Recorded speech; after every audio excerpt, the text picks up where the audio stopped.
Vamos unir os nossos corações e vamos rezar juntos a Nossa Senhora das Graças, uma Ave Maria de agradecimento pela semana.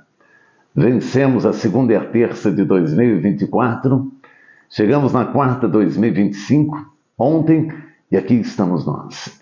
Que Nossa Senhora das Graças abençoe e interceda e continue derramando graça e bênçãos sobre as nossas vidas e abençoando o restante desta semana. Por isso, juntos, agradeçamos. Ave Maria, cheia de graça, o Senhor é convosco.